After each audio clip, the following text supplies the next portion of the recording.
चारुकुङ्कुमोपेतचन्दनादिचर्चिताय हारकटकशोभिताय भूरिमङ्गलम्।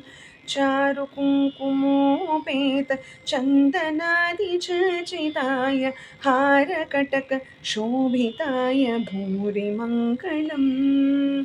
ललितरत्नकुण्डलाय तुलसीवनमालिकाय जलदसदृशदेहाय चारुमङ्गलम्।